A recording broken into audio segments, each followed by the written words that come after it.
Let me throw in my accountabilities. These are my accountabilities. You know when I throw these on, I'm about to hold somebody accountable again.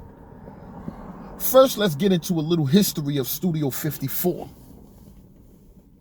Studio 54 was a nightclub in Lower Manhattan. It opened in 1977 at the peak of disco music, known because of its celebrity guests and extravagant events, drug use, and open sexual activity.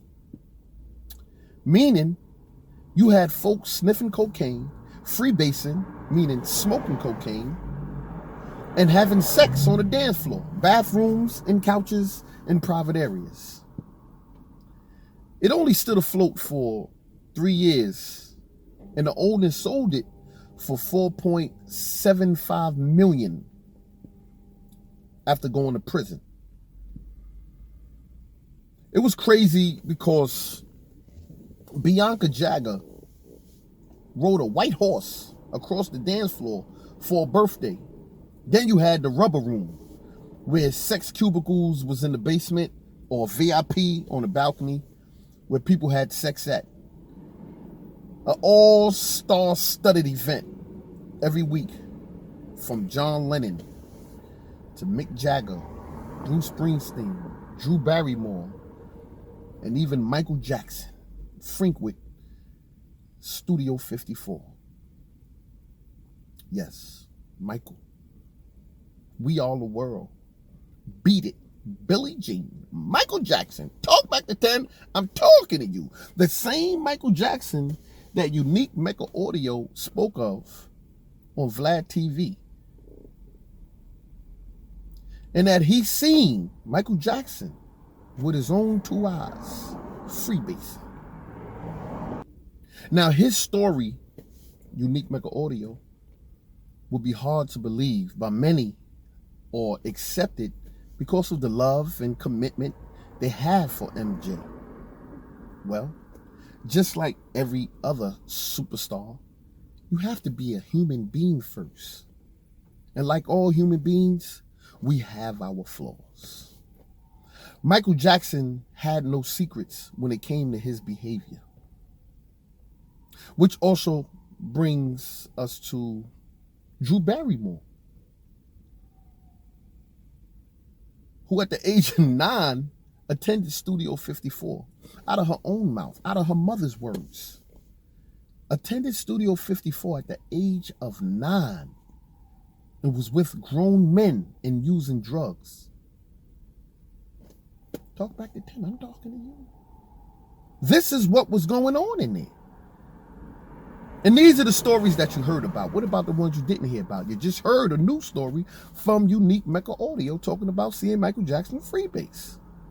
Now, 5 mics. You have to do your due diligence before you start to speak out or jumping out the window, speaking on a solid brother like Unique Mecca Audio. When you wasn't even born yet, when these events was taking place. Can't nobody tell you about your time and your era and who you are and what you seen and saw and experienced. So you're going to tell a drug kingpin who frequent Studio 54, sold the stars the drugs, owned his own club, Club 2000, and was the clout before your era, going to shame Michael Jackson for what? What would he get out of that? 5 mics. Aren't you the same guy who said 6ix9ine and Desiree Perez snitching was different? You the same one that said that on Choke No Joke, right? And you would work with Desiree Perez and not 6ix9ine. So you like to separate, huh? You like this thing one way. This has become the problem today because so-called real dudes picking and choosing. So-called real dudes are separating the good rats from the bad rats. So you won't fuck with 6ix9ine, but you mess with Choke No Joke, and he's a rat, allegedly. Or maybe so. Talk back to 10. I'm talking to you, 5. Always got to deal with these 5s. Now I give it to you for your antics and your going beast mode on Hassan Campbell. But this one here, you lost because you're wrong on this one. And you have to be held accountable for being wrong on this one. Also, 5 mics. Is that 5 mics because you nice on the mic? Or is that 5 mics because you named yourself that? I heard you spitting bars with you and wifey. But it wasn't 5 mics. I give you maybe 3.5 mics. The other 1.5 is your dressing. The other 1.5, I give it on the way you dress. And you wear some fly shit. But you do be going crayon box, Skittle jackets overboard at times. Talk back to 10, I'm talking to you, 5. You do go overboard a little bit. Another thing that guys do is this, right? Guys say, yo, I never took the stand. You know what I'm saying? I took the stand only on myself and I beat trial. I did this and that. And I applaud you for being a stand-up guy who stood up on a false belief system. But to go side by side with a rat and not check them only makes your morals and values be questioned. Now, I'm sure you may have a whole mouthful to say, but you can't defend facts and lies over truth.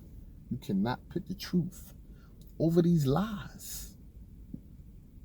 Unique said he saw Michael Jackson freebasing, but social media said Michael Jackson was a drug addict, touched kids, he was a child molester, he was broke, and nobody, not even you, spoke out to untarnish his name.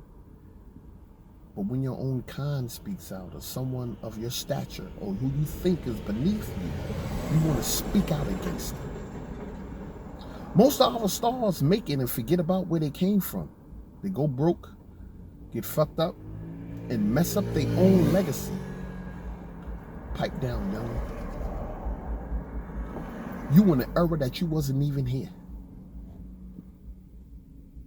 Stop that goddamn white man prison.